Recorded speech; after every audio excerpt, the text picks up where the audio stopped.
Merry Christmas! Hi, this is Chris from Leicester Till I Die. Thank you for watching and listening. Have a very Merry Christmas and Happy New Year.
This is your host, Chris. No! God, please, no! No! I know, I'm sorry, but he's cheap and available. How rude! Dear Santa, I have been a very good boy this year, so is it possible, please, for my first present, that could we have 3 points against Brighton tomorrow? And then, as I've been a really, really, really good boy, could you give us survival in the Premier League? Oh, and while you're at it, world peace and love to all. Good evening. Good evening. Good afternoon, good morning, good night, goodbye, goodbye. Hello. Wherever you are in the world, one of those will apply to you. Sorry, just writing my letter to Santa there. Probably ignore me. He has done for 63 years. This is LTID TV 1 from Leicester Till I Die. Thank you for joining us live on YouTube. Of course, we are here to discuss Leicester City versus Brighton and Hove Albion, or as we like to call it, of course, El Buenete Clasico, if you're not putting too much together. Joining the show, add your comments in the chat. If you're watching it on catch-up, add them below. Always pleased to read them, even if it's not live. And if you're listening via your favourite podcast, thank you so much indeed. Russell from Brighton Rock Pod is going to be joining us. We'll bring him in now, and let's see how much he'll think it will cost us to keep Buenete. Or, of course, we could just keep him, not let him go back, hide him. They don't need him. This is the preview show. Good evening.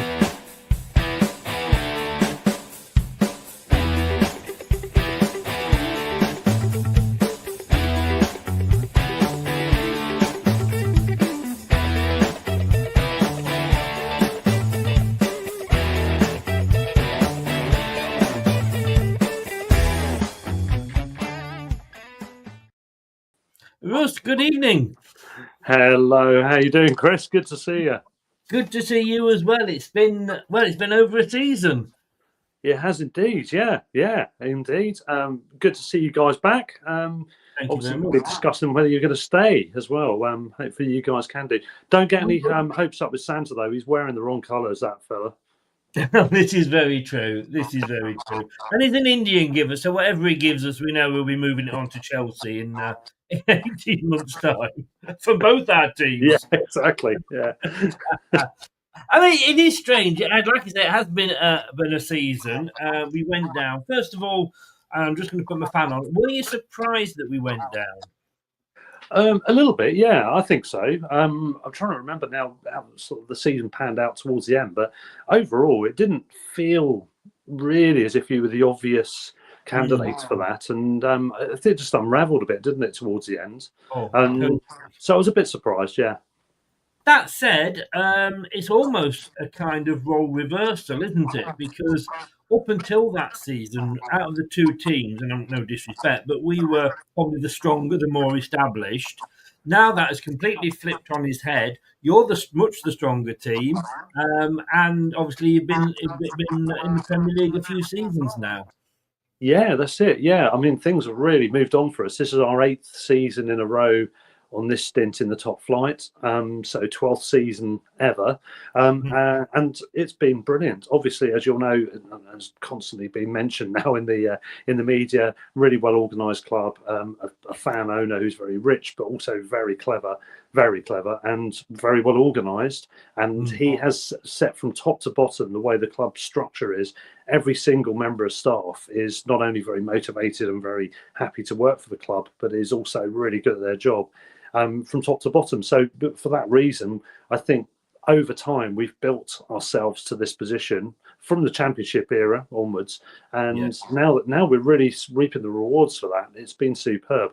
The bonus ball, of course, being because Tony Bloom's genius is in this side of the recruitment for the players. We've been able to bring players on, enjoy the benefit of them for varying degrees of time, some very short, some a bit longer, sell them, make a huge profit, and further invest in what we know we're good at, which is getting in those younger players. And got a European campaign into the bargain already so far. So and more to come, I think. Deserved as well. And I have to say, because I don't think of Leicester, even with what we've done in the past 10 seasons, I don't think of us as a big club. We're still, like your size and Forest these days, a lot of those clubs.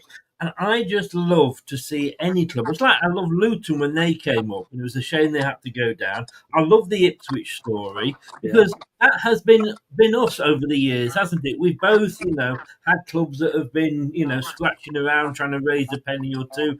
You've been without a home officially for a long time. And I think you enjoy it more when you actually then reap the success.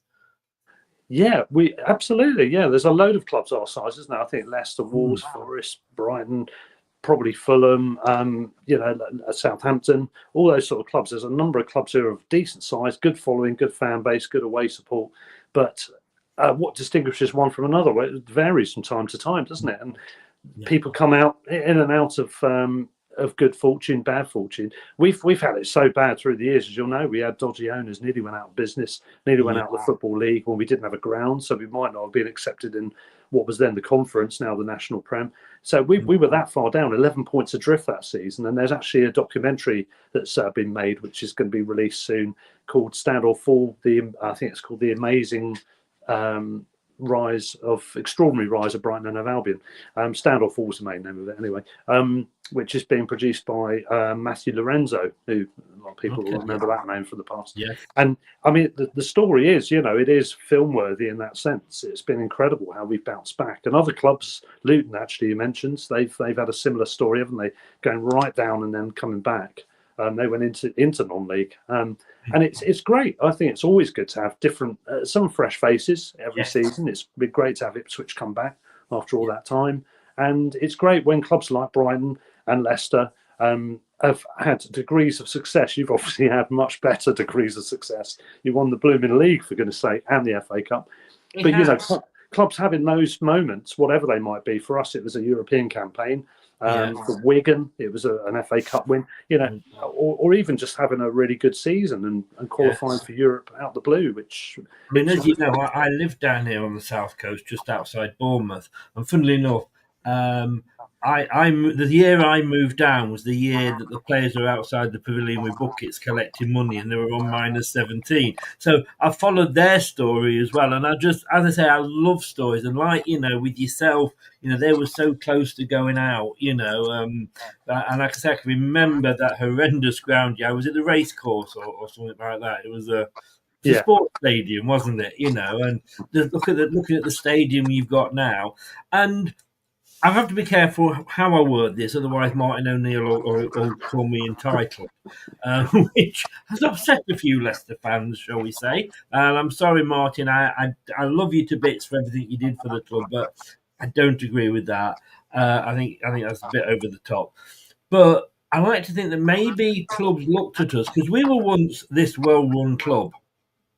We were buying players in, like you said, Mahrez, for only just 650,000 and selling him for 50 million to Man City, and then it all unravelled. And the problem when you get that success, certainly for Leicester, is, and look, if you remember Leeds when they crashed spectacularly. Sometimes you can go too close to the sun, and you can burn. But the fans want, we all wanted Leicester to do more. And unfortunately, trying to keep up with that, we weren't quite as bad. But obviously, we came back up. And it's so important that we stay up this year because the EFL are waiting for us like the child catcher out of Chitty Bang Bang for us to go down with, they've got business plans and transfer involved. So it's really important we stay up. But of course, we were going to come up with a points deduction. We didn't get that points deduction. Now, I was reading a bit actually written yesterday by Nick DeMarco, who's the lawyer who does all these things, looks after the football teams. Well, if they pay him, obviously, he doesn't do it for free. And he said, loophole. We basically said loophole. What loophole? Because everyone was saying, well, Leicester going through a loophole and what have you. And as he said, there are no loopholes in law. There were just badly written laws. And, and I always ask this about other teams because we managed to get out of it. And I've got to say, I'm so glad that neither Everton, at the time it was a bit annoying, but neither Everton or Forest went down having got the points deduction because your season should be defined by what happens on the pitch, not what happens around the board table or whatever, I'm glad they survived. But as an opposing team, when do you look at Leicester and think, oh, for God's sake, the Sparmy-eyed Wazzards, how did they manage to get out of that? They should have had a points deduction. Or do you just look at it and go, look, it is what it is, let's get on with it? Yeah, I think you do. You look at it and think, let's get on with it. Yeah, I think so. You obviously don't want any teams to be cheating, exploiting rules, whatever it might be. But how do you measure those things, really? I mean, the Man City one's obviously like an enormous one off the scale, isn't it? Yes. And if they are found guilty of most or all of those charges, then you've got to have some sort of punishment. But I agree with you. I don't think it should be during the season. That whole thing with Everton was ridiculous, wasn't it? Yes. Because they had the points, then there was another thing which was going to be added, and there was the appeals, and that just ruins the integrity of the game of the tournament for that season, doesn't it? Really. So totally. You can't have that. That's the one thing you really can't have. If you need punishments administered during a closed season, it should just be the next closed season after the decision's been made and then the appeals are finished. Yes.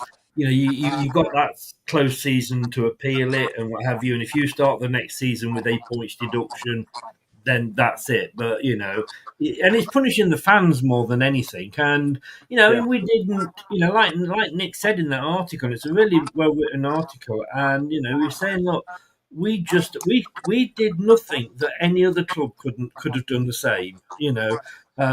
Yes, we moved our date for our financial year end. That was because we were going to sell a player, so it brought more money in, which helped with the PSR. You're allowed to do that. There's nothing that says you can't do that. It's not illegal to do that. And it was, they obviously just hadn't worked out what happens if they do this or they fine a team when it goes down to the EFL. Because when we were doing this, we were in the Premier League, so why is the EFL trying to charge us? And then we came back up, and the EFL couldn't do us then, but we weren't technically. We were still in the EFL when they were trying to do it. We had to wait for Luton to give us our share, if you like. I mean, whoever wrote those rules absolutely deserves shooting. Yeah, it is a minefield, isn't it? Yeah, I listen to The Price of Football a lot. Really good pod. Yes. As you know, Brighton and Palace fan, which is quite funny. But he's a lovely guy. He comes on here a lot. If ever we're talking about problems financially, he's the go-to guy. He's a lovely guy. And he's great, isn't he? But that podcast, I mean, it serves to exemplify just how many complications there are with football administration. The different loopholes, as you said, or badly written rules. It just seems to be whatever the rules are, there will then be a way of going, right, well, we're going to do this, that if we do this, we can do that. And then they'll close that scenario and there'll be another one. There'll always be teams trying to bend the rules in one way or another. And I think as long as you can just keep the main integrity of it, I think that's the main thing, isn't it? I think for me, when you look at, say, like a Leicester or a Brighton, Look, both of us have got, like you say, rich owners. We're not in the Newcastle or the Manchester City bracket, but, Rochdale and Scunthorpe and Stockport will look at us and go, yes, you are. So it's all relative. But look, there's no way that either of our clubs are going to go out of business because we've got that money. We just can't spend it because of the rules that are in place. And I understand that to a while, but look, we're here. We're going to enjoy it. We've got a chance to stay up now. We'll come on to talk about managers in a minute. And hopefully, we will be playing you next season as well. But I've got to talk. I've got to talk this week's games. We had the new manager bounce, as so to speak. This followed a game following Cooper's sacking, where we played Brentford, where we were absolutely abject. Ruud van Nistelrooy was sat in the stands, and in a way it was quite good because if we played well, he might have looked at it and thought, well, they can do this. But you just saw how bad we really, really were. And West Ham United had an XG of 3, and I'm not a lover of XG. I don't understand it, but apparently that's very high. They had 31 shots, only 10 on target, 10 off target, but 11 were blocked, which shows how busy our defenders were. And I say after that game, the busiest guy in the stadium was the groundsman who had to go around and pick the body parts up afterwards because we left everything out there. Now, your game, which was only last night, wasn't it? It was, yeah.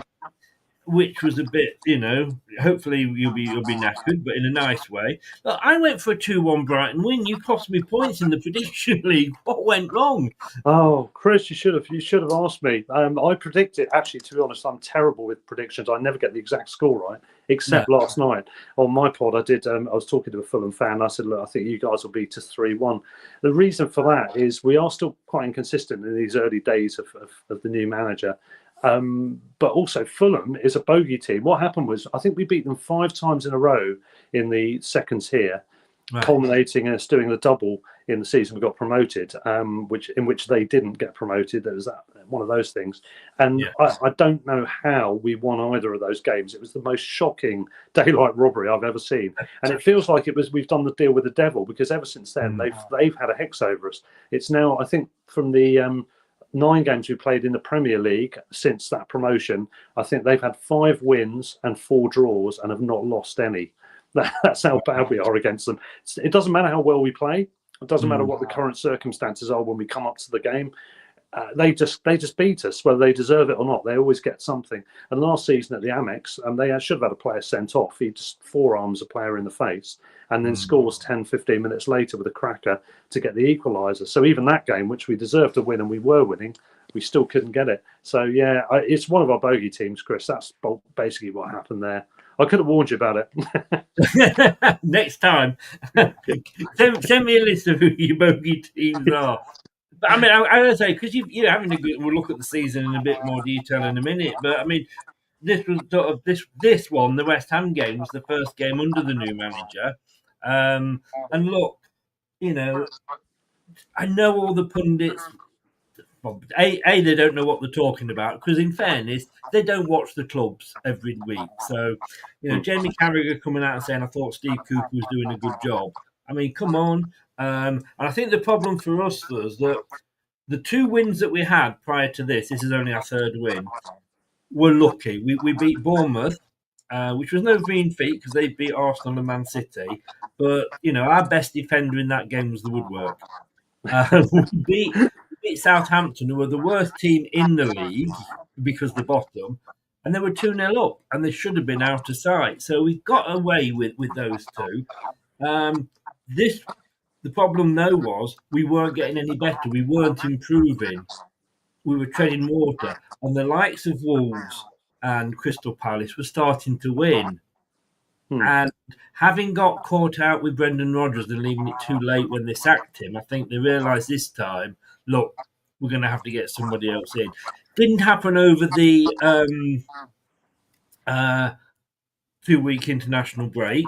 But I do believe they were talking to him at that time because it's a 5-day. You don't ask somebody in 5 days later they walk through your door as a new manager if they're not, if you're not talking to them.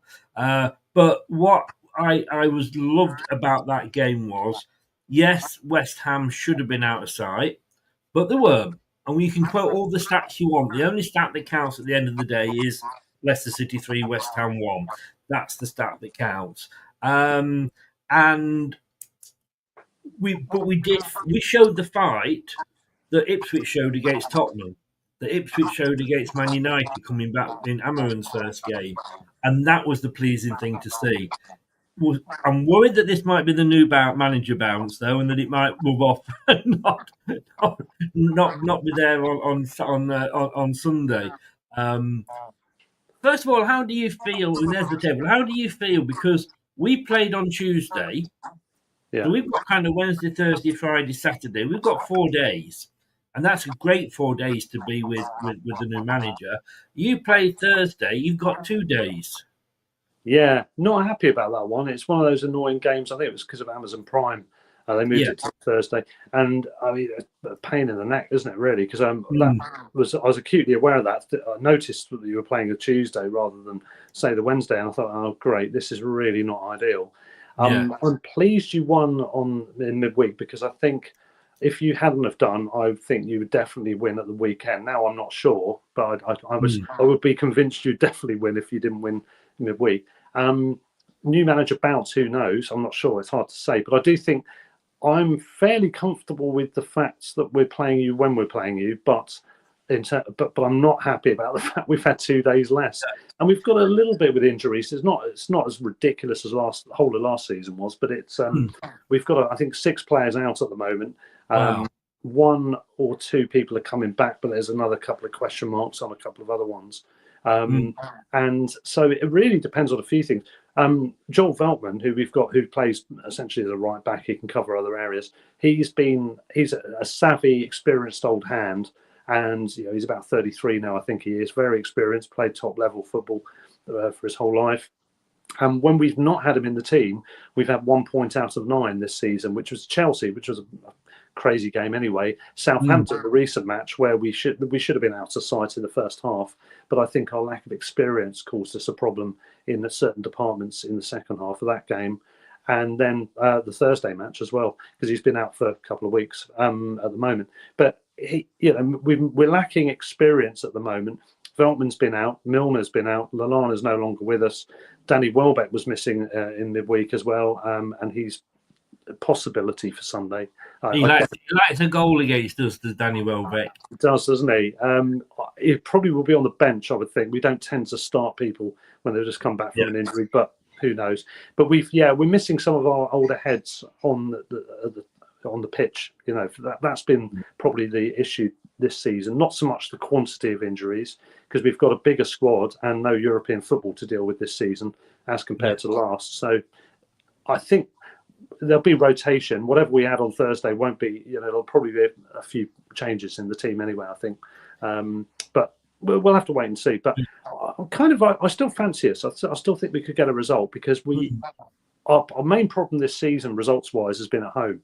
We've been having really poor draws against sides that have been struggling at the bottom. Ipswich 0-0. Forest weren't playing well and weren't that high when we played them, and we were 1-0 down against the run of play ridiculously. Got to 2-1 up and then threw that one away. Wolves, as you would have seen, 2-0 back to 2-2 with that ridiculous 1 defender, 4 attacker scenario where we could have made it 3-1 and ended up 2-2. Yes. And we were 2-0 up in that game. And then Southampton. What happened with that final pass? That will haunt him for the rest of his life, won't it? Yes, it's haunting us all for the rest of our lives, I think.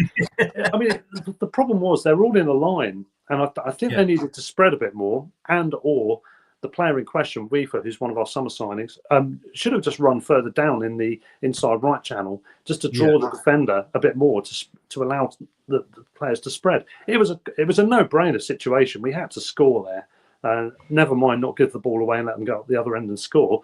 We should have scored, and it should have been 3-1. But then Southampton, we gave a 1-0 lead away there. We should have been probably 4-1 up actually at half time. It was 1-0. And that's where we've been dropping points. But away from home, we're all right. You talk about bogey teams. Bournemouth have been a bogey team for us away from home. They've beaten us 4 times. We've won once until this season. And we beat them in a season when they've beaten Man City and Arsenal, and now they've just gone on to beat Tottenham as well. So that was a hell of a result for us. We're quite good on the road, as long as it's not Fulham.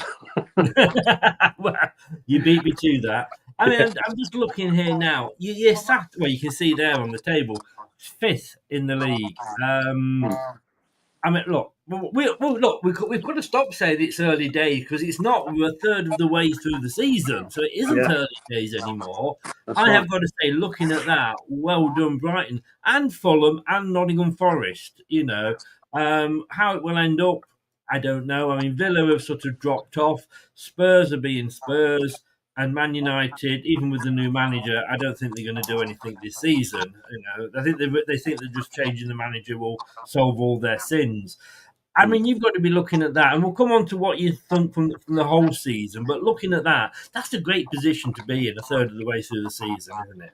Yeah, given, as I said, some of those points we've dropped as well. I know everyone's can say if, on various things, but yeah, I mean, overall we're delighted with that. I think when you look at, well, I'm sure you've got to ask me about this in a minute with the new head coach and various other things, but to have a new head coach come in who's not managed top flight anywhere in any of the significant leagues, who hasn't managed in England before or played there, with a new squad that's also a new squad for Brighton as well, a lot of new players involved, dealing with some injuries, the residue from last season, having had a lot of the tough games away from home, and a tough opening fixture. We've got some better looking fixtures coming up. All of those things considered, I'm delighted with it. I really am. I think there's so much more to come from the team individually and collectively as well, which is what Ursula says. And I think things are looking great, really. It's for us to capitalise or screw up, isn't it, really? Well, yeah, exactly. I mean, look, I've got to ask you, I mean, De Zerbi, Elliott, where the hell are you finding these managers from? And first, but mainly, what happened with De Zerbi? Well, yeah, I mean, because off the back of Graham Potter, who'd sort of jumped ship, which was a bit annoying, and that was just an ambition thing and a bad choice, as it turns out. With De Zerbi, I mean, we thought, well, nobody had really heard of him. I mean, really discerning full-scale football fans on a global scale might know who he is, but most people didn't know who he was. But we trust the opinion and the selection process for the owners. Superb owner, chairman, chief exec, all great, fantastic, and we know we'll find someone that's going to be interesting. Of course, there's no guarantees. It's always a bit risky. So when we got him in, and the brand of football he was playing had just taken us even further on than Graham Potter, both in terms of the style and also in terms of the success rate. It was brilliant. It was insanely good to watch. And he's got a certain way of playing. It's studs on, as he calls it. You know, you draw the press, you go around it, you pass the hell out of the opposition, and you just do them that way. And we were fantastic to watch. But I think as teams started to understand the way they were playing, I think he lost a little bit of his edge because teams were starting to set up against him. We still had the problem with the low block visiting sides, the same sort of results I've just been talking about for this season. But also, we had this chronic injury crisis. We had the European campaign, and everything was great until the new year, by which time those injuries had just persisted longer than we thought. We went past the January transfer window, and we didn't strengthen with what you could call oven-ready players, which is what De Zerbi wanted to, because he wanted to go far in the competition. Obviously, we all did, but he's just about the success on the pitch. That's his agenda for this season in question, and he and the owners disagreed on it. We had a decent-sized squad. We just had a freaky number of injuries, and they weren't prepared to spend more, what you would say, through the nose for 20-several-year-old players who had experience and were going to cost a load of money, but were the sort of players that he would want to go that extra step through the European tournament. And we've got our structure very rigidly in place. We won't change it because we know the overall formula is good, and we don't want to change it for any coaches. The coaches come in, they're told all this when they join, and De Zerbi was happy with it. But over time, in his press conferences, you could see there was more and more slightly little edgy, agitated comments, and you could see he was becoming irritated with that. It was an unfortunate kind of coincidence of the injuries being so bad all season, and obviously having stretched resources because of the fixtures, coupled with De Zerbi, who's quite an impatient guy and kind of rigid with the way he wants to play. So he didn't have a plan B. Plan A was pretty damn good, but well, I don't know. I'm going to say your plan A wasn't bad because in September that season you put 5 past us, and it should have been 6. In fairness, I still remember that goal that was ruled out, which was a brilliant goal for you, and would have made it 6. Oh, that was Graham Potter's last game, actually. Oh, was that Potter? Was it? Yeah. McAllister was the guy with the disallowed goal, which was a gutter. What a goal that was! But yeah, that was actually when he changed. So Potter left us on a high in terms of where we were, but De Zerbi had the vast majority of the season. Obviously, from September onwards, it was his tournament. You know, we all know about managers leaving us to go to Chelsea, don't we? Yeah, exactly. Yeah, and you know what it's like. It's a big disruptor. It's a huge part of the club having the head coach who's doing well going. But De Zerbi was great. But I think in the end there was a mutual, not falling out of love, but a mutual agreement to part ways. I think it was kind of a weird one because it sort of just went that way. But we've always got succession planning, and we would have known about Herzler from way back. He came to visit England actually, and he went to the training ground and he saw the Brighton game against Spurs where we beat them 4-2. And I think he went to Spurs as well, actually, and he did a bit of, just this stuff where the coaches come and learn about other techniques and visit other locations. So he was a big fan of De Zerbi. He was a big fan of us. I think he was cheering us on in that game against Spurs. So we already knew him. We would have met him. Yeah. But obviously at that stage, we weren't planning to get a new coach in. No. But we've always got a short list, and he would have been on that short list. And I think once they interviewed, there was no question as to who was going to be first choice. The only issue is there was a lot of rumours around McKenna, and I don't know if they're true or not. It would be a little bit too obvious for Brighton, actually, to go for someone like McKenna, if you see what I mean. It's just I mean, McKenna was... I would have been very happy to get McKenna at Leicester when we got Cooper. Yeah. And obviously Man United, which is where he's done, he's spent a lot of years. But I think that him and if Ipswich do go down this season, I hope they don't. But if they do, he's not going to go anywhere. No. He will be given the time to come back up again. A great manager. But look, he's doing well for you. Hopefully not too well on Sunday. Yeah. But as you got in a new manager, we got in a new manager. But we've got rid of that manager since and got in another new manager. I mean, we came up and look, when we got relegated, I have to say that we were, honestly, the club was on such a downer, from where we'd been. And, we'd won the FA Cup, we'd finished 5th 2 seasons running. It was a European semi-final, obviously the Champions League quarters, the Premier League. We'd been on such a high. And to literally, as we say, sleepwalk into the Championship, which is what we did, we were just on such a downer. And then we were looking at who we're going to get. We were looking at like the Mark Robbins and all these, Championship players and managers. And suddenly we were being linked. Well, suddenly we weren't being linked. Suddenly walking through the door was this guy who 6 days earlier had been holding up the Champions League trophy with Pep Guardiola. And it's like, what? Now, we didn't care at that point because he'd got Pep dust on him. Do you know what I mean? Sprinkled with what we call Pep dust. And it was like, oh my God, we've got this guy, Pep's assistant manager, Champions League, as they holding the trophy 6 days ago. What a buzz it gave to the club. It really did. He came in, he changed everything, style of play and everything. And look, we were 17 points clear at one point.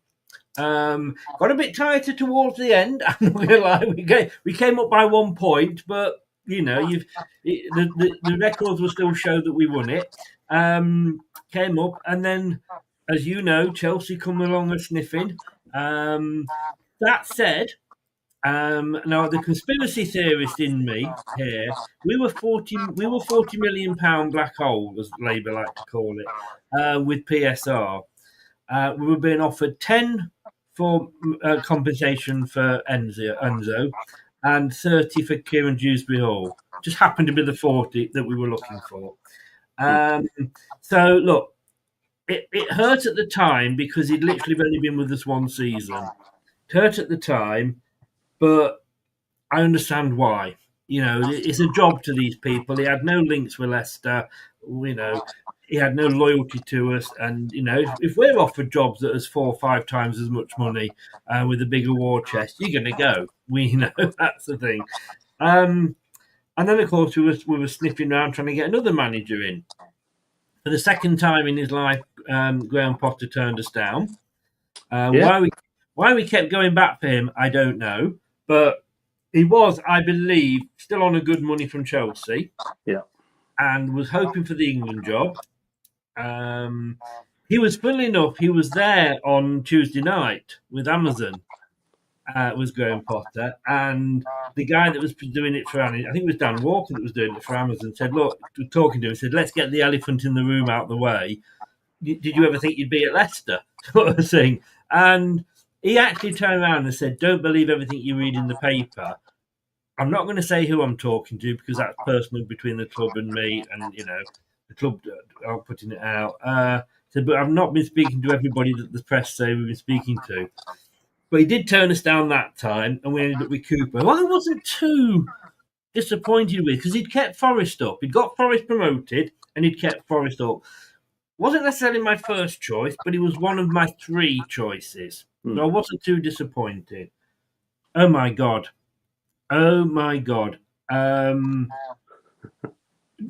Why Forest fans... I can understand why they love him because he got them promoted and kept them up. Fair play. But the guy is tactically inept. He tries to put square pegs in round holes every week. He took Ndidi, who was a brilliant under Enzo, and turned him into primetime Scunthorpe United. I mean, the guy, he had no idea about tactics. He was just... And we had to look at the fact that we were being caught up. Other teams were improving, and we were, if anything, getting worse. You know, top. I mean, the fans were just absolutely. I mean, nice guy. Don't get me wrong; they always are. You know, I mean, the human after all. But you know, he couldn't manage a piss up in the brewery. He really, really couldn't. He had to go. We were then sort of, you know. A lot of the presenters on my channel wanted Potter again. I was of the attitude, well, look, how often do you ask a girl out before it becomes stalking? You know, the rumours were that Graham Potter had got our chairman's on a restriction order. He couldn't go near him. 2 weeks off. He was there for the Chelsea game, and do you know what? He was sacked after the Chelsea game, obviously, and we just didn't know who we were going to get. When this guy was appointed, because again, we're at that point where we're all on a downer, the buzz that it's created around the club is the buzz when we got Enzo. Right. You know, I mean, the guy, one of I can't remember which player it was, said, when this guy opens his mouth, you listen because of what, you know, he's done in this time. He's coming. I mean, it wasn't a bad interview, beating us twice when he was at Man United. That was quite a good job interview for him. Daka's goal against West Ham. I mean, you know, he couldn't hit a barn door in a ever with a banjo before. I mean, when he won that ball for the 3rd goal, which you've probably not seen, but he was running towards the goal, and we thought Rosed, because that's where he's been putting it. Beautiful top corner with his weaker foot. Now, if he can get a song out of Daka, there's hope for us all. You know, indeed, he had gone from me wanting him out of the club to him being me man of the match within 2 games. The guy has come in, and the guy at 1-0 up at half time, he went, yes, we're up, but I'm not happy. I'm going to change some things. Okay, Cooper, he didn't know how to change a light bulb. Were you surprised when it was Ruud that we got? Obviously, once the rumours have started, not. But in terms of before the rumours, Yeah, a little bit. I wasn't really sure who you'd go for. I mean, it was a hard one to call because there's not a lot of good options available at the moment who aren't already engaged elsewhere. So you might have been looking for someone from further down. You might have even thought of Mark Robbins, who did really well at Coventry. Yeah, But then, he was mentioned. Yeah, yeah, and it's about whether you've got the Premier League coaching experience is the issue there, isn't it? So I was a little bit surprised just because I haven't really thought about him actually. Yeah. But I think he looks an interesting option. The thing is, with our guy, so he came out of nowhere. He's playing second tier football. Obviously, got a team promoted in Germany, but no one really knew who he was. It's a hell of a gamble on the face of it, the guy we've appointed. But the way he talks about football, everyone he's spoken to, you've seen the way people like Martin Keown, when they've been on Football Focus and interviewed him on Match of the Day, various other pundits, you can see the way they respond to him. That there's an energy and there's a alertness and there's an intelligence, a deep intelligence, which is what he's about and what makes him impressive. And it doesn't matter that he doesn't have a track record yet. I'm wondering if you said there's a buzz around Ruud. Is it essentially something along those lines? Is it just he talks a good game and it sounds like he's exuding confidence he's going to be able to put that on to the players, which is what our guy does. Yeah. I mean, we won the last game, but like I say, we were outplayed. We were blocking everything and we were, leaving limbs on. And at full time, he came out and he went, yes, we've won. Great that we've won, blah, blah, blah. But there's still a hell of a lot wrong with that. He said, there's still a lot that we have to work on. Now, Cooper would have come out and gone, hey, we've won. Brilliant, hasn't it? Oh, I got this right and I got that right. But no, he's coming out and he's saying, I can still see there's problems. And you think, that's somebody who knows what he's talking about. Yeah, that's what you want. You want your coach to strive for excellence, to strive for more. Always, you could be better. Whatever you're doing, I mean, even unless you're Man City at their peak a couple of years ago, that type of thing, there's always something you could do better. Even Pep would probably find fault, in a 105-point season or whatever it was. Yes. But generally, there's always something more you can do, and you shouldn't be allowing yourself to settle for less. No. Regardless of where you are in the table and what your objectives are in the immediate future, in your case, steering clear of trouble if you can. That's the main thing. He's still only got to get us to 17th by one goal difference. You know, it's early days, but I think it's good that he's got off to a winning start and then said what he said. I think that's good. That's what you want. That's what you need. It is. And he will project that determination and confidence onto the players. How good a coach he is, aside from that, is what we've all got to wait to see, isn't it? Really, but he's had a bit of experience, and he's had. Funnily enough, like Enzo, because he lives something I guess like 30 minutes drive from PSV. That's like his local team, and he went into PSV, and like Enzo, he started, training with, coaching the under-17s, then the under-19, 21, and he worked his way up. Now, Enzo worked his way up to be manager at Parma, was only there 12 games and got sacked. Ruud van Nistelrooy was at PSV for a season, won the equivalent of our Charity Shield and FA Cup, and then fell out with the owners, whatever. But he's got more experience than Pep had. My worry is how long he'll stay at Leicester. I think if Man United come running, that is the job that he will go for. Well, and I get that. I don't think you'll have to worry about that because I think you're right. It'll probably take him time. You mentioned about Man United earlier, but I think Amorim is the real deal as well. He's another one of those ones I've just described. They exude confidence. They've got a hell of a lot of obsessional football knowledge and hunger. And I think he's a good fit for Man United. It's annoying because I can't stand Man United, and it's easy to hate them more when they've got an annoying person in charge like Jose Mourinho or something like that. But I really like Amorim from what I've seen and heard of him and what I've seen of his football. I think he's an engaging character. He'll do well. So I don't think you'll have to worry about Man United for quite. I don't think he will for a while. And to be honest with you, like I said, whoever goes, I was talking to my son earlier, and he's an architect, and I said it's like trying to design and build a house on crumbling foundations, because that club is bad to the core. There's so much wrong with it. The Glazers are just running. I'm not talking about a leaky stadium. I'm just talking about the whole infrastructure. But they've got, and I can't remember the guy's name, the guy that's bought into it. Radcliffe. Radcliffe, yeah. Who knows football. and I think he will slowly over the time. Now, I think, is his first manager, so I think Amarin will yes, they'll move on together. And if in 5 seasons Man United come in for Ruud, A, it means he's doing well for us, which would be a good thing, and Yeah. B, I understand because that's his club. He's played there. He wanted to be manager there. Let's be honest with you. He was happy, and he got a tune out of them. So we'll see. But I'm just glad that we've got him at the moment. Of course, the other thing is when you look at the teams that are down there with us. So you're looking at the West Ham, Wolves, Crystal Palace, Southampton. None of them, their managers are safe. No. The only manager I think is safe down there, as we said earlier, was the Ipswich manager.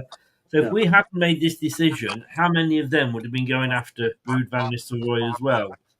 The timing's probably right. I mean, you said earlier, didn't you, about Brendan Rodgers? They made a decision too late, and there's talk about, was this a decision too early because of the fingers being burnt before? But I think the timing is right because this is coming up to sacking season now anyway, isn't it? And as you said, none of those managers are safe. I think Gary O'Neill is very, very close. Lopetegui is very, very close. Given his squad, he's not anywhere near where he should be in the table with the spending they've had. Crystal Palace, there might be a bit of perseverance. I'm loving them being down there, of course, by the way. But you don't surprise me with that. We're loving it. We're just annoyed it back to 11 points difference now. It was great when it was 14. But I think Glasner did very well last season. He's had injuries to deal with, and they have been playing fairly well. So I think he'll get given a bit of time. But the others could be sacked tomorrow. It's after tomorrow's games or Sunday's games. So I think O'Neill, Lopetegui, you got to say Russell Martin just because of the pure lack of. He's had some dodgy decisions this season. One of which I don't think was ours against us, by the way. But he has had some bad luck in that regard. It has to be said, and he is sticking rigidly to his philosophy, which is interesting. It's commendable, and he made a defiant comment today actually about that. How he's got to be true to himself and stick to it. And at least if he goes down playing his way. In terms of gets sacked, I suppose he means, rather than relegated. But the pressure's on, isn't it? I mean, that's a lot of points to make up already just to get out of the zone. Yeah, I just want to say hi to Rich from United TV. Rich, look, Man United fan. Apt you were coming in just as we're talking about Man United. What are your thoughts? Because obviously, look, you had Ruud as an assistant manager at the end. You had him as an interim manager. He was unbeaten in 4. He beat us twice, although you could argue that was only Leicester. Let's stick in the comments what you think about Ruud's managerial possibilities. Jordan, hi mate. Not even thinking about Liverpool. That's Boxing Day, but we'll have a chat as we get closer, definitely. And Scott is in. Hi Scott, how the devil are you, sir? Welcome along. Yeah, so all those teams down there, like you said, it was all about making that early decision, and everybody was saying, well, look. It's an admission that they got it wrong. Well, yeah, at least they've admitted it. You know what I mean? You can get it wrong, But look, it's better than denying you've got it wrong and carry on doing the wrong thing, isn't it? Exactly.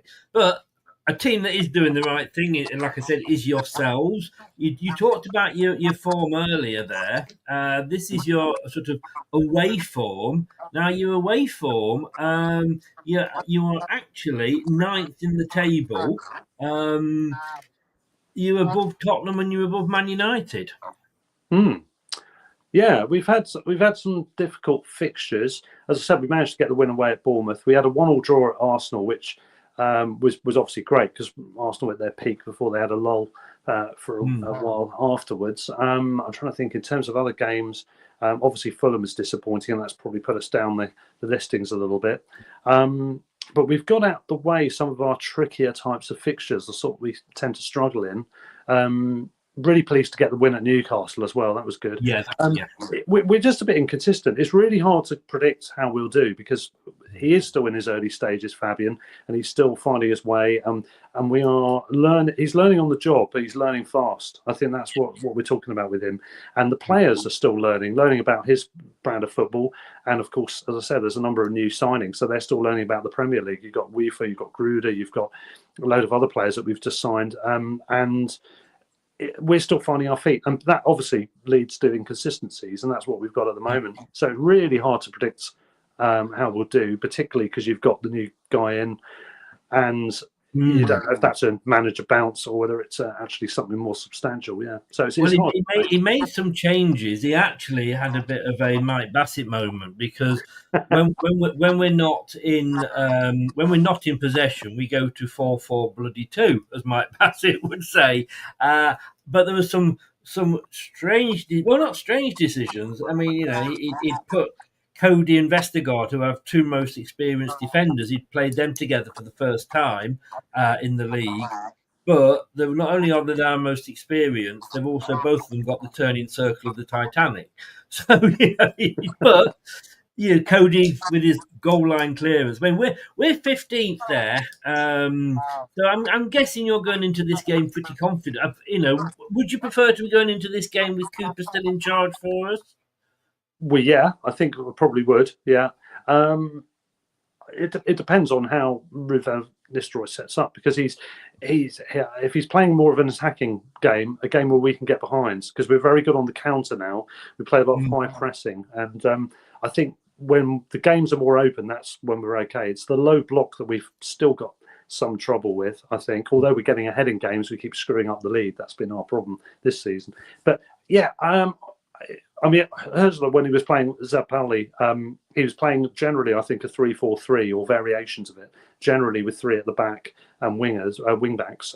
He hasn't been doing that much with us. He's played around with it a little bit once or twice, but generally he's playing a flat back four, and then it's between either a two sort of holding mid, so sixes if you want to call it that, and then the usual 3 and 1 ahead of that, or he's playing with one holding midfielder, generally if Balaba's available, because we're having to rotate. If he's playing, he plays with just the one, and then you'll have two number 8s. But it's one attacking team. We do like to get on the front foot, as I said, the high line, really fast on the breaks. We use the wingers a lot. It's really exciting football to watch. But it's a bit inconsistent. But if we've got the majority of our attacking players involved, then I'm really confident. Mitoma, who he lost his mojo just as De Zerbi did as the coach. He did as a player as part of last season. I think he was a bit fatigued due to all those injuries. And then he had an injury this season. He's now back and he's playing well. Ruud has been a really good signing from Leeds. He's starting to really enjoy his football. Welbeck's been in some great form, his best form in terms of scoring, and probably best in terms of playing. He's been for many years, if ever. We've got this injury, so we don't know if he's playing. But if he is playing, he's a really good link-up player. And we've got João Pedro, who I think is world-class. He's absolutely fantastic. It depends how well we're playing as to whether he can play where he likes to play, which is pretty much a 10. He wears a number 9 shirt, but he's more of a 10, I think. And he can also rove and drop deep and bring the other players into play. Yeah. So we're quite rotational, you could call it, in terms of our front line. We do move around a lot, and we've got good backup. Very difficult these days to actually pin down a playing formation, isn't it? Because it does change, and it used to be a case of 3-5 whatever would change to a 5-3 if you defend. It's a lot more complicated. You need a degree in science as a player these days to work it out. But I mean, the high line, that is the in thing these days, isn't it? That's what, teams seem to do. And that's what Enzo did. Enzo played a very high line. Now, whether he could have got away with that at Leicester, I don't know. He's doing well at Chelsea with it, obviously the second. But in fairness, the standard of play they've got at Chelsea, and no disrespect to the Leicester players, is a hell of a lot better than there are at Leicester. So it's working very well. So I think we've got to see more of Ruud's games. We've only just seen one game, to see where he goes. But I want to talk. You've mentioned a few names there. But I want to sort of talk your danger man. But before we do, I want to talk about a danger man for Leicester, because had it not been you who were playing tomorrow, I would probably have said our danger man was probably going to be a certain Buenete. Now, we know, and you mentioned Kieran Maguire earlier. I was doing a show about our sponsors, and he said at the end, so can I just ask you one question? How's Buenete getting on? And they say you should never fall in love with a loan player. Yeah. God, we're head over heels. I'm sorry, we're on our knees with the wedding ring up there for him. He obviously can't play tomorrow because it's playing against his parent club. I look at this, and obviously we all watch our own team more than we watch any other team, and so I haven't seen much of Brighton. But what scares me is if you can let this guy go out on loan and still be where you are. Have you got bloody Superman and Batman and you got the Justice League playing for you? Because how the hell could you let this guy go out? He is all right. He's a bit of a rough diamond, but my God, he's a brilliant. Yeah. I think it's the perfect timing for him to go to where. Yeah, to you guys. I think the thing was we talked about last season with all the injuries. We had a lot of issues with our wide men being out, and Buenanotte was being played on the wing more than centrally. I think he's more suited as a 10, and so we weren't getting the best of him. Plus, obviously, he was a bit younger and a bit rawer season and a half ago, and you could see the talent. I think people liked him, and he had flashes of good stuff, but he could be fairly anonymous in some of the other games, and I think it was to do with the position he was in the pitch, and also other players having to come in and being makeshift in their roles as well. So I'm not surprised he's good. I'm a little surprised he's done this well, being that it is a loan to a Premier League team, not to a Championship or something like that. So I'm delighted he's doing really well. He seems a good lad. The only issue I had with him is he seemed to go over too easily a lot. I don't know. I haven't watched you guys closely enough to know if that's been happening. That's my only issue I've had with him. And you can see there's a lot of potential with him. We fell in love with him because basically he scored in virtually his first game for us. Yeah, he's been great, isn't he? That's the best way to get the fans on your side, isn't it? Kobe signing scored on his debut, but unfortunately that was in his own goal. And being a Leicester defender, that wasn't such a good start. But this guy, what I find frustrating, because of course he's a World Cup winner, isn't he? Because he won it with Argentina, and you're thinking like, wow. And again, you've watched him, and unfortunately, Cooper has played him out on the right a bit as well, for some reason. But my only complaint about him is that if he can beat two players and there's a pass on, and that player might be able to have a shot or something. No, he'll take on another two players. Right. So That's the exuberance of youth, isn't it? Though I think he'll get better at that. I'm sure. Yeah. I think Ruud will, and obviously, Hertzler when he comes back will get that out of him. At the end of the day, I'd sooner him at least be having a go rather than sit there and going like that to do with me. You know what I mean? So, but Scott's got a question for you about said Mr. Buenete. You've obviously, before you let him out on loan, because I'm presuming his contract was up at the end of this season, you have signed him, so you have obviously got long-term plans for him. Correct me if I'm wrong, because the way I look at it is, he'll either come back and then you will take him into the fold and use him, or if you are going to sell him, you're going to get 40, 50 million, I would imagine, for him, which is probably out of our price range. But it's a good bit of business in you tying him down to a new contract. Yeah, we're very consciously aware of that. We don't get in the situations that Liverpool are in at the moment with their star players. We'll always make sure we've been as well with Tielemans. Oh yeah, exactly. But yes, I think so. I'm not sure. Who knows what the value would be if we're selling him. The one glimmer I suppose I could give you is that we have got a lot of attacking talent.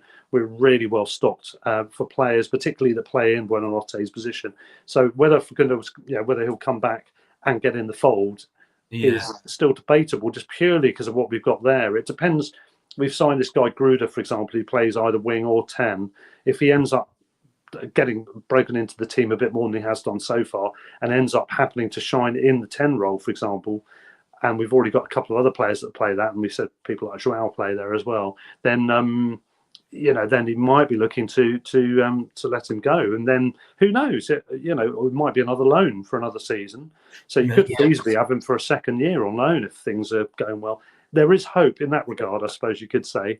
But yeah, you're right. I mean, it's incredible. The recruitment is just insane, really, what we've got. And look, Gyökeres, one of the world's most desirable strikers, we let him go because he couldn't get in the team. There's a lot of potential there. I don't regret it because I think at the time it was the right decision, and delighted he's gone on to do so well. It's brilliant. Just disappointed we couldn't got more money out of the scenario, but incredible player. But there's a lot of those kind of players around, and Evan Ferguson's the other one.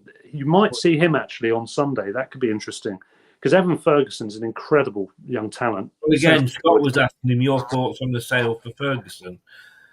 Yeah, well, he's a brilliant player. He had a lot of problems yet last season. He had reputedly had an injury. I think it was something gastro related, so that was causing him a lot of problems. He had injuries as well, and he'd been so fantastic before that. He's come intermittently back in and out of the team last season and not really been able to hold a game because of his issues. This season, he's out of favour. He's not really getting the game time. He came off the bench quite late last night.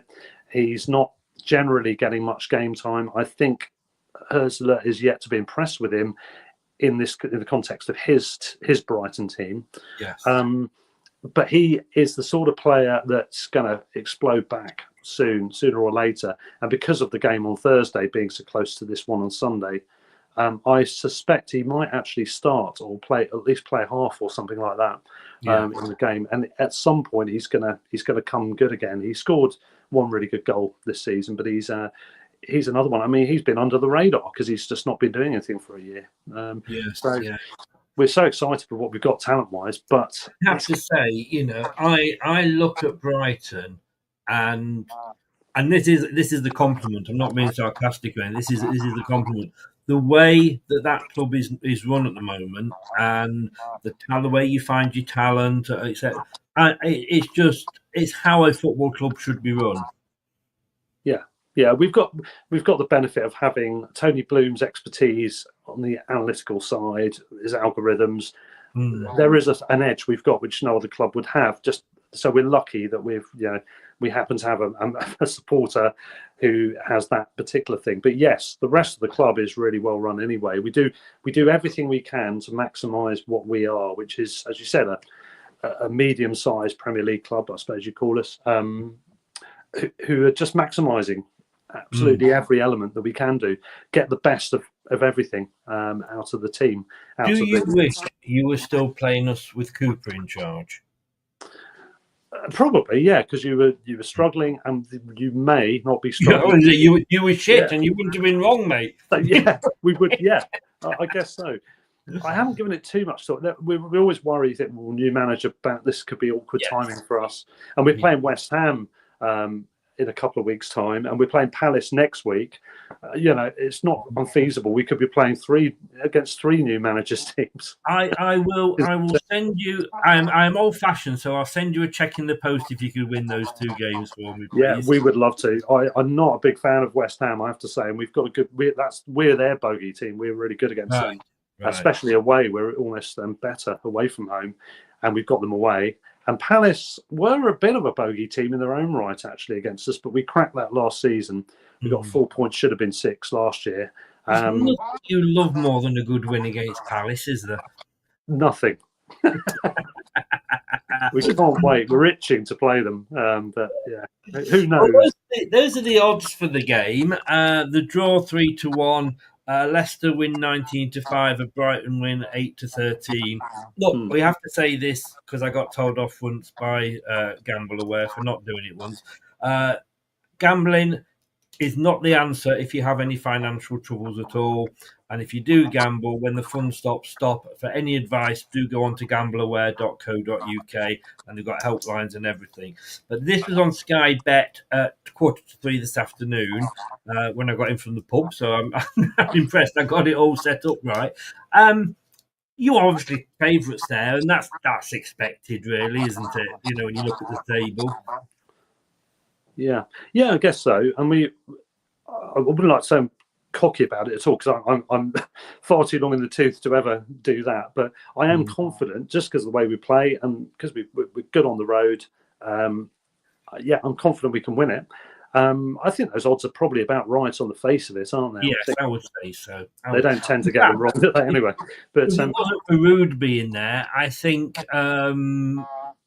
we wouldn't be even that good. It'd be a lot further out for us for the odds. So I think that's obviously brought it down a little bit.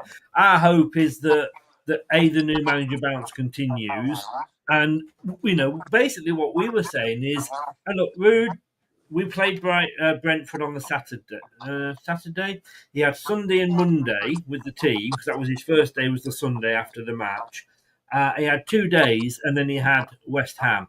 If he can do that to us in 2 days, what the hell can he do in a week? And on the seventh day, Ruud built the world, so to speak. Yeah. Now, this is an interesting question of Scott here, because he said, what are Brighton like at set pieces, both defending and attacking? Because that season we went down, I think a couple of your goals may well have been from corners or set piece. We were awful. We're a lot better at them now. Yeah, I think we were pretty bad at them last season. I think we were really struggling with that. At the moment, we don't really do a huge amount from attacking set pieces. We're a little bit better, but not greatly. We are pretty good at defending them. And I think also, I know it's not set pieces, but from crosses, I don't think we conceded a header this season, apparently. So I think we're doing better, but I think Fabian was apparently very, very good at it with Pauli in the German second tier last season. I know that's the German second tier, but in terms of that was a big emphasis for him. So yeah, good question. I think we're better. I haven't noticed it, which is a good thing in terms of the defending. We could be better with the attack. I don't think we've got we're lacking certain things. I think our corners still need to be a bit more penetrative more often, and I don't think we've really got a specialist free kick taker. We're a million miles away from having a Ward-Prowse type of free kick taker. But interestingly, Danny Welbeck, he's taken 2 and scored 1, and he'd never really taken free kicks before. So I'm wondering if he might be the new thing for that. It's not a particular... I mean, we managed to avoid conceding 1 to Arsenal when we went there, so that's pretty good going. Obviously, anyone that avoids that at the moment has done pretty well. I don't expect us to concede any. Now I know we're definitely going to concede one. Now I've said that. Yeah, exactly. Keep saying it. But we're not. Yeah, we're not a big threat attacking wise from them. No, not at the moment. You're going to get asked this at some point, and that's your score prediction. Yeah. Well, hot off the getting my first score exactly right this whole season with the Fulham game, which I'm pretty disappointed I got right. You got it right, but it was one you didn't want to get right. Yeah, I'm on a roll, if you can call one prediction a roll. I do call it a roll. Yeah. So I'm going to say. I think I'll say 2-1 to the Albion. Yeah, 2-1 to us. Right. Well, for me, I'm like you. I was bottom of our prediction league. I mean, I was literally... If you looked at it, you thought that I would have had a points deduction. You've got your own division there, Chris, by the sounds of it. Yeah.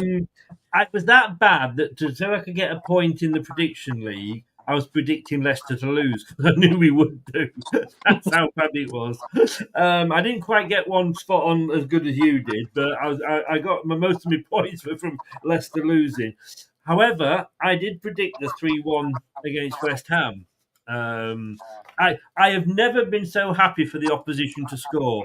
If you go back and check the watch along, when it got to 3-0, I'm urging West Ham forward. I've got to be honest with you, the game was over. They were never going to get 4 or anything like that. But even against Leicester, I think, come on, you can do this. And when they scored, I was like, yeah. So I do feel confident now in going back and starting to predict that we could win. Now, funnily enough, I've gone for exactly the same score as you, but the other way round. Oh, yeah. Well, you might be right. You might be right. If Daka, well, look, Jamie Vardy, he just keeps going on and on and on. I mean, he doesn't come in for training all week. He turns up for the match, give him a vodka and Red Bull, and he's away. You know what I mean? But again, we started to play to his strengths. Isn't it funny? You play to his strength and he scores after 90 seconds. Who knew? Daka, who we know there's a good player in there, scored 4 against Moscow in the Conference League. So we know that there's a good player in there, but he's just devoid of confidence. He should have really been taken out that season and given a break. Ruud apparently wanted him at PSV. So he knows all about him. He's obviously studied him. So that will give him a bit of confidence knowing that the manager that's come in wanted him.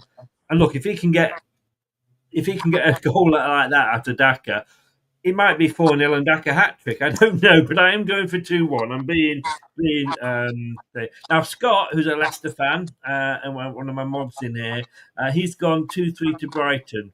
And that might be a bit of reverse psychology, I'm hoping.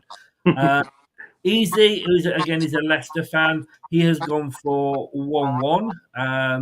I'd work that out. I'd work this one out easy, and I would be happy with a point now. I have to say, because of where you are and how you are performing this season. Yeah. The interesting thing for us is we have not lost to any team below Manchester United this season.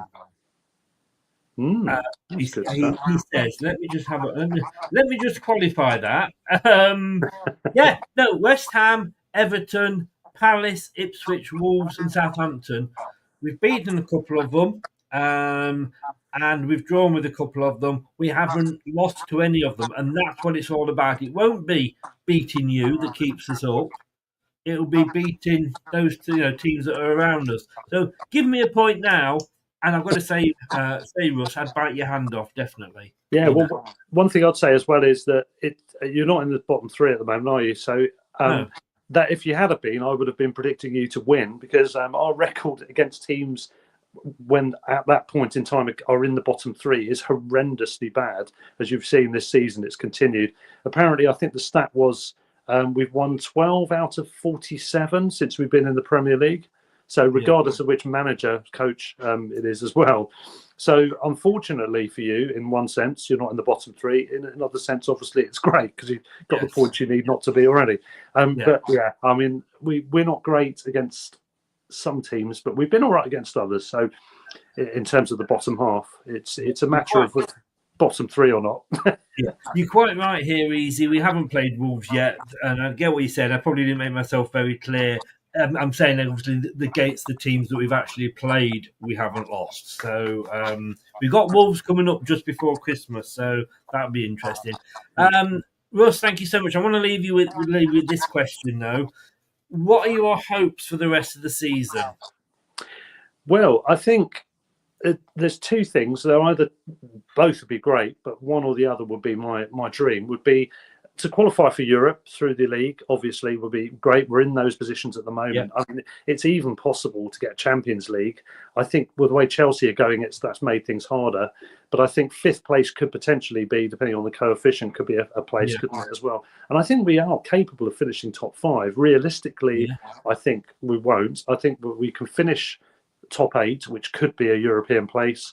And I think my prediction is we'll finish 7th. Which obviously would be, definitely. That would be fantastic. The other thing I'd love to do, we've mentioned our dearly beloved relationship with Crystal Palace. Neither club has done what you've done, which is win a major trophy. And there is an unsaid conscious effort from one of us to beat the other.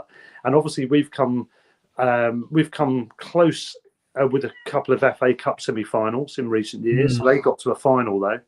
And neither of us have won one. And it feels like with the squad we've got, with the head coach we've got, we could potentially do that. And it would be lovely if we could win the FA Cup. That would be sensational. Obviously very hard. Any knockout cup is with big teams in there. Yeah. But that would be super. In the 3rd round? We've got Norwich away. Not the easiest, not the hardest fixture we could have had. I would have preferred Tamworth away. not just Well, for be ticking off careful in what the you wish for.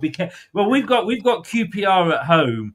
Yeah, They're struggling, but they are. I mean, They're there's some big improving. games. There's some big games in the third round, isn't there? So, but be Yeah. careful, because I remember years ago when we had Peter Taylor after Martin O'Neill left.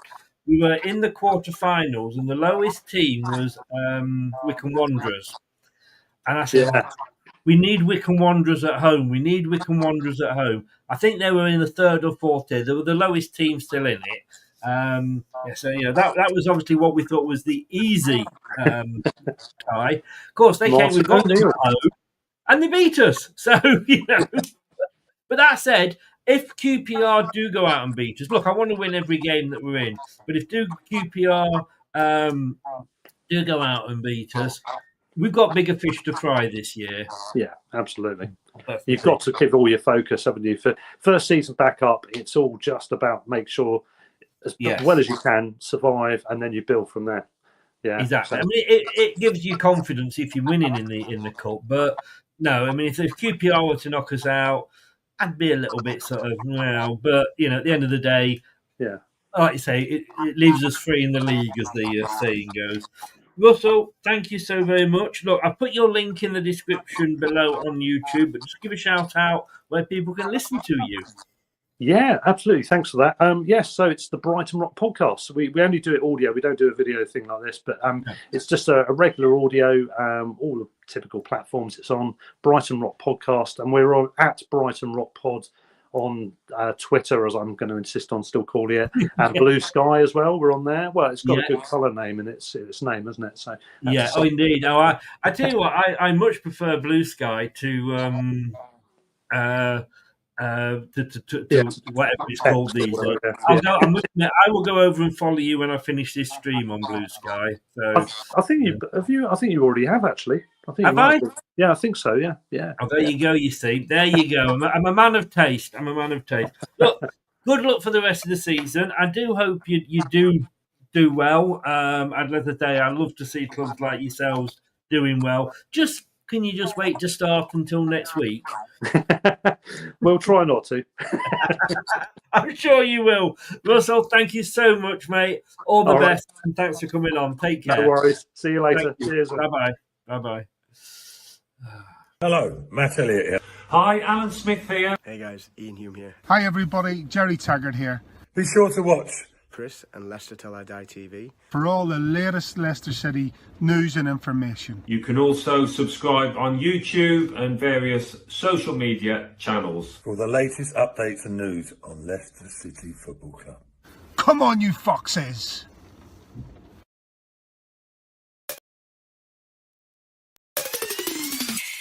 Coming up next on Leicester Till I Die TV.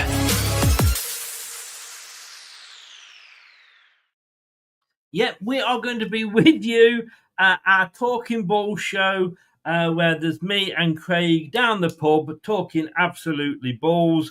Well, I tried to talk, but it's very rare I can get a word in. But we're going to be down the pub tomorrow at 9:00.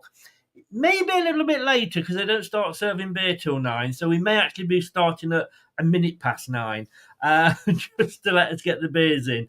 But we're going to be there for an hour and a half, 2 hours. It's just going to be anything. I mean, the idea is that we're going to start, hopefully next season, in the new year, we're going to start doing them Saturday morning as a precursor, like the old Saturday soccer AMs and things like that, and have a bit of a laugh and a joke and talking about that weekend's games. But with it, this is going to be the Christmas edition, because obviously tomorrow, this weekend is probably the last one. Certainly, we've both got children, both got families, and everybody else has as well. And after that, it's getting a little bit near Christmas party and Christmas shopping and last minute time. I don't know why, though, because, I mean, we all know as men, that is why petrol stations were invented, for men to go on Christmas Eve shopping.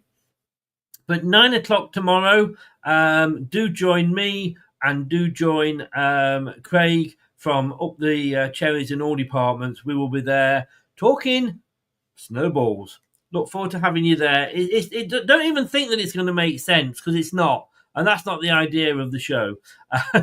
It's never, not that Craig ever makes sense. Thank you very much, Scott. We're just going to have a little bit of a look at Leicester now. Yvonne's gone 2-1 to Leicester. I like the cut of that lady's jib. She agrees with me totally. Right, let me just... right, let's go on. So, are we happy with Ruud? I mean, look, I've said this before.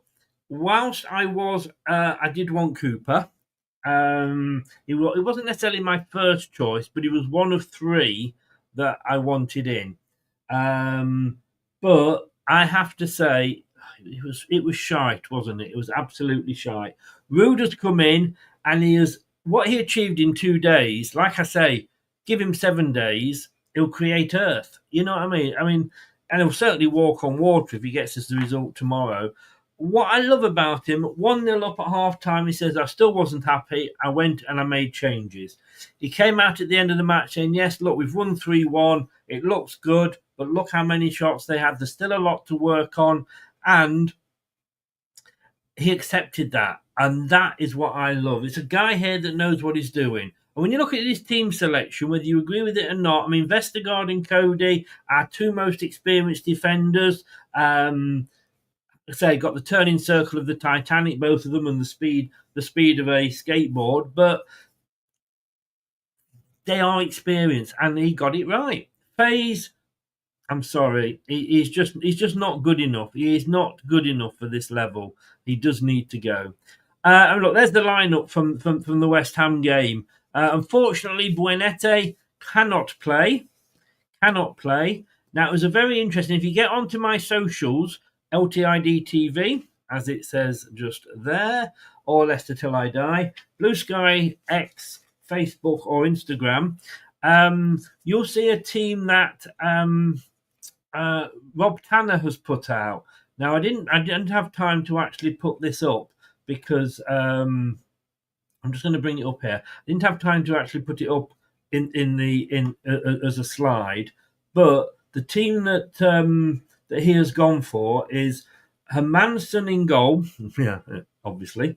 Back 4 of Christensen, Vestergaard, Cody, Justin. So the same as for West Ham. Sumare and Ndidi in the 2 defensive midfielding roles. And I have to say, look, you know what my thoughts have been on Ndidi? After Brentford, I said, take him out. Don't take him out of the team, just a hitman, take him out. Against West Ham, he got my man of the match. That's how much Ruud has changed him round. Now, this is interesting because what he's done for the front 3, the 3, obviously Jamie Vardy starting up front, is El Kanous in the centre of the 3, Casey McAteer on the right, and Bobby Dakova-Reid on the left. Now, that's a big surprise. Now, look, again, I'm not a big fan of Dakova-Reid. I said, we got him on a free and that was paying too much. I know he scored, although it was disallowed.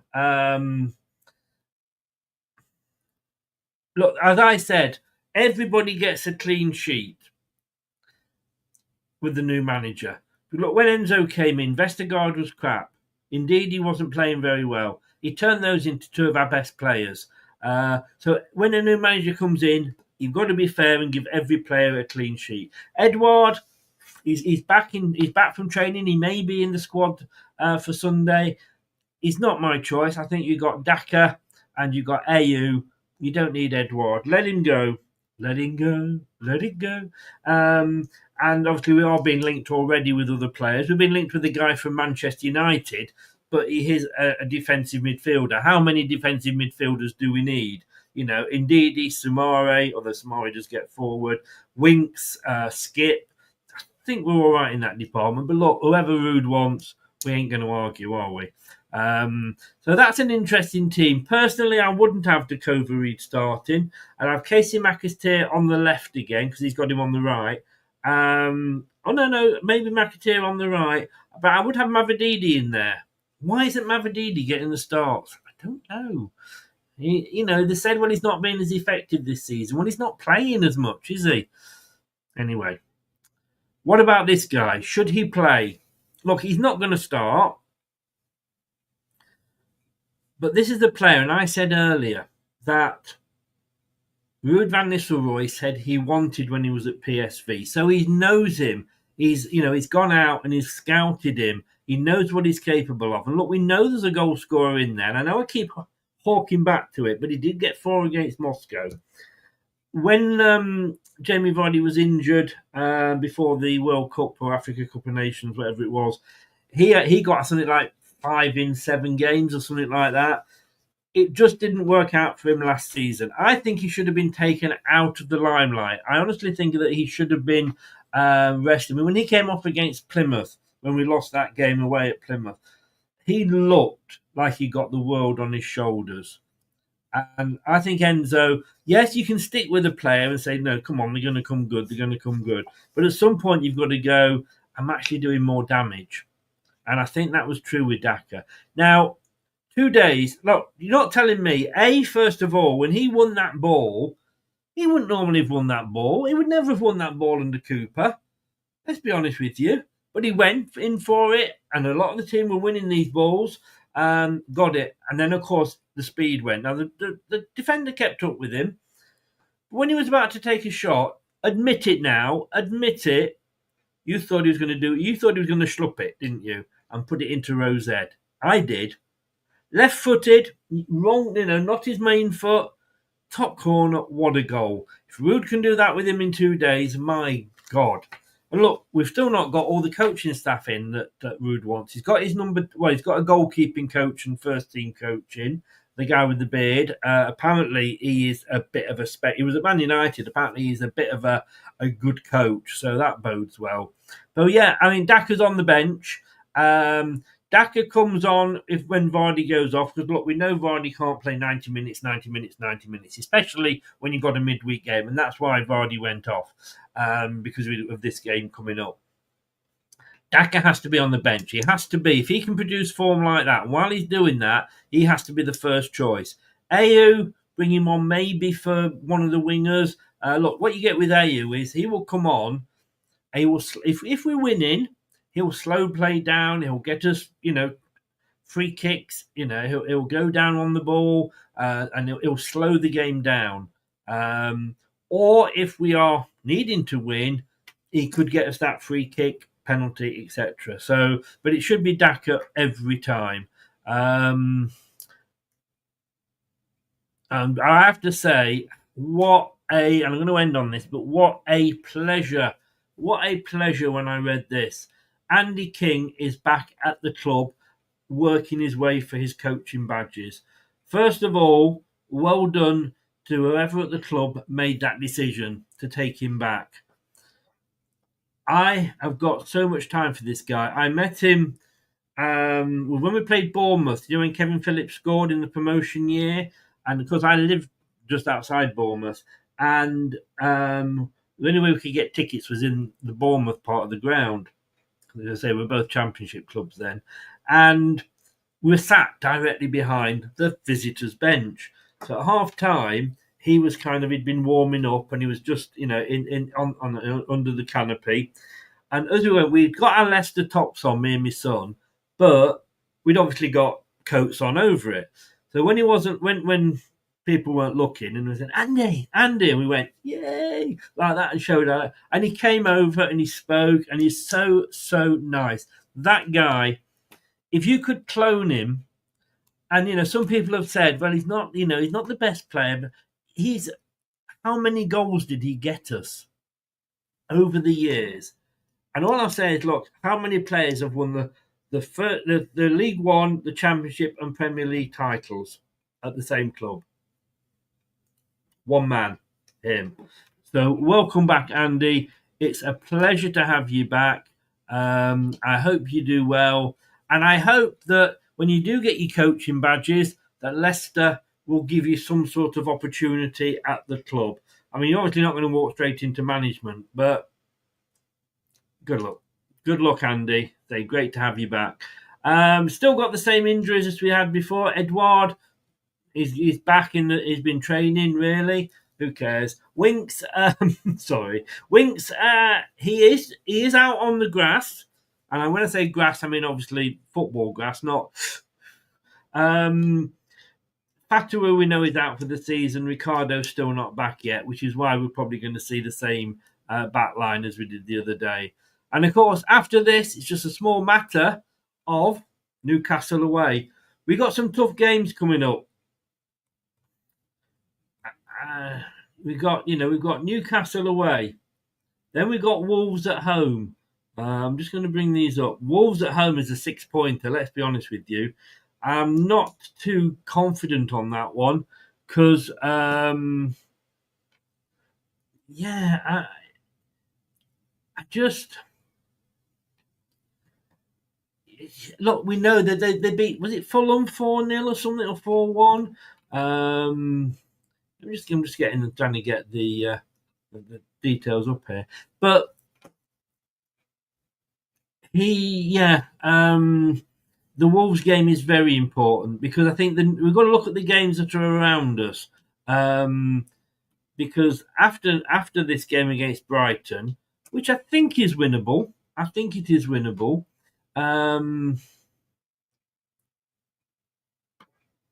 we've then got, like I say, Wolves on the 22nd of December. The Newcastle game, it's away at Newcastle, might be a step too far. If we came away with a point from there, I'd be ecstatic.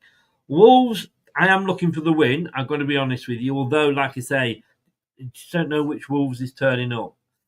Then we've got, obviously, Boxing Day. Of course, we've got Liverpool, haven't we? Why wouldn't we? 8 p.m. kickoff Boxing Day. We probably won't be covering that one, guys, because basically it's Christmas, Boxing Day, we're with family. But don't hold me to that. Who knows? It's an 8 p.m. kickoff. That is shit for the supporters, I'll tell you. And then on Sunday we've got Manchester City, who are finding their form again. So look, Newcastle, Liverpool, Man City. If we can get 1 point out of those three, I would be happy. 3 points off Wolves. Yeah, that's what I'm looking for, to be honest with you. Right. And this is what's happening on Sunday. At 1:30, join me. Hopefully Brad as well. Oh, no, Brad's not going to be with us. No. Brad's out with the girlfriend. He'll probably got a better chance of scoring than Daka has. Well, he's certainly got a better chance of scoring than Edward has, I'll tell you. So I'll at the moment I'm on my own, so I'll have to come back to you on that one. But at 1:30 we'll be looking at the team news and pre-match analysis. 2 p.m. it's the kickoff. 2:45, obviously all these are all subject then to whatever time is added on in the first half. We'll have the half-time analysis, the second half watch-along, and the post-match reaction with Wayne and Jim at the end of it. A quick question here from Scott. Would Chowdhury make the squad? I would have him in. I mean, you've got to say he's falling down the pecking order. But you do know what you get with Chowdhury. You know, I mean, Samari is becoming, to my mind, that midfield enforcer. But I would stick him in the squad because I tell you what as well, he can also play, whether you would argue plays well or not, but he can play right back, he can play in defence.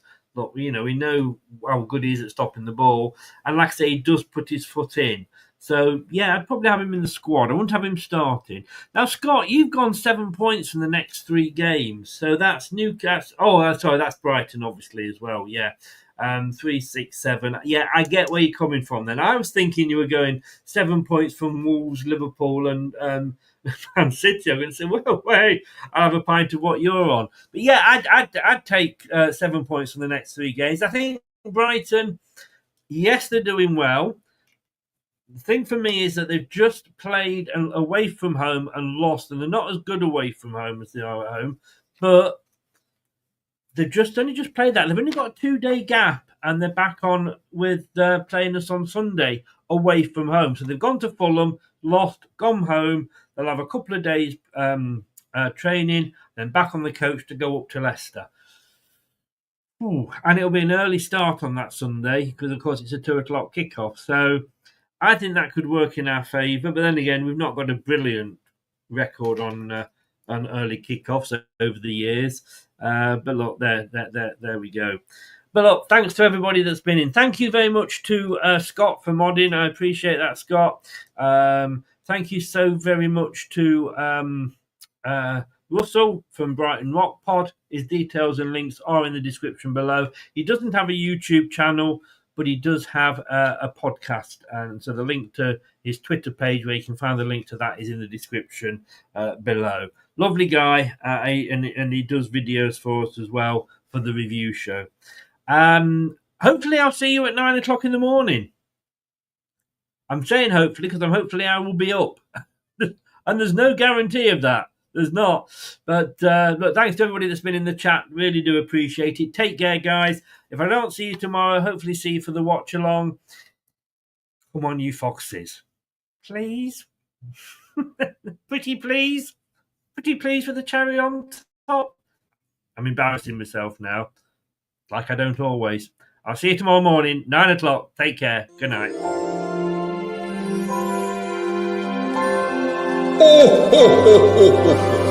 Thank you for watching. Have a Merry Christmas and a Happy New Year. That's all, folks. The TalkSport Fan Network is the ultimate on-demand destination for the UK's best fan-led football podcasts, including Leicester Till I Die, independent analysis and reaction for the Foxes faithful. The TalkSport Fan Network. Unbeatable club-dedicated content created by the fans, for the fans. Follow the podcast on the TalkSport Fan Network.